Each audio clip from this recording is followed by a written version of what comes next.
loses confidence. Here we go. We're looking for 150 at 800 meters. It's predicted to be incredibly quick.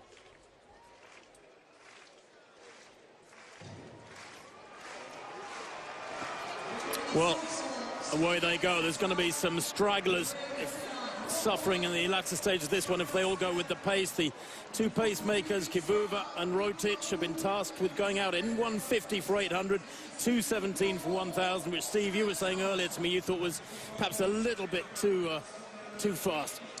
Well, on paper, it doesn't even look right, does it? To go 150, you probably head out first lap a bit quick, settle down second lap, and then they're expecting them to pick up again through to 1,000 metres to go through in 2:17. I can't see that happening, and particularly because it's going to be down to Kiprop. Now, he's set himself up. I expect him to get out there hard, but I think it's that third lap when we'll find out whether he really fancies it. McLuffy just almost stepping on Mo Farah there, and that's where the gaps start to appear, and then Kiprop is maybe challenging the others here tonight, Tim, to say, I'm going to go out really hard, and then they're probably thinking he'll come back to us on the third lap. If he does, he may be in trouble. If he doesn't, then we're going to see him doing what he does best sometimes, showing us how fast he can go. Well, there's been talk of a world record attempt, and certainly it's being set up for that so far. 53.7 at 400 metres. Kiprop was probably about 54.5, maybe high 54s at 400 metres, just about perfect. It is Kivuva in second place, and Higuita isolated there in fourth place of all of them. McLuffy trying to close him down, but look at the single file there, that strip of runners way back along the home straights. They come through with 2 laps to run. And Higuita has good 5,000 metre strength. He's a sub-13-minute 5,000 metre man. McLuffy struggling to go with him now and close that gap. Mo Farah yet to show his colours, is back in, what, 8th place at the moment. Farah, who's broken 3:30 twice in this track. Look at the 800-metre time, 1:49.9. It's quick, but it's what happens now. Look at Higuita's closing on Kiprop. Kivuva's looking around. He's tired. He's struggling to keep this going. Kiprop looks relaxed to me, but they will start to close this. Mo Farah, I will tell you, will not stay in 8th place. And as I say, Mo just starting to move up a little bit. And they're all going to come back to Kiprop here. But he's going to think, effort on the third lap for them. I'm having a rest now, a little bit of a rest, and then I go again. But Higuita is close, and he's going to have to go hard, and he's going to have to go fast here. Oh, and Kivuva gets in the way, Tim. The world record of El Garou's 3:26 set in Rome all of 18 years ago.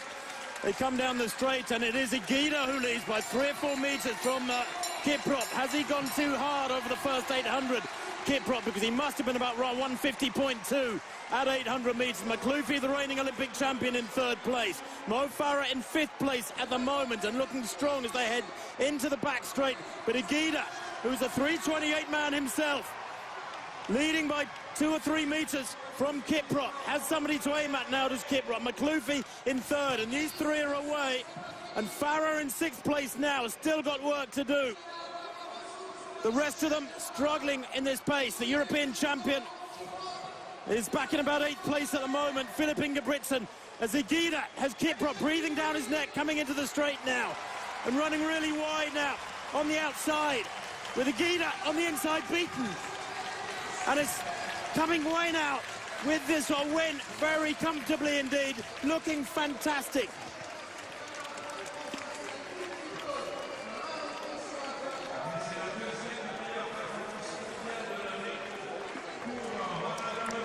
Kwemoi it was who took the win, my word. Leaving it very, very late indeed.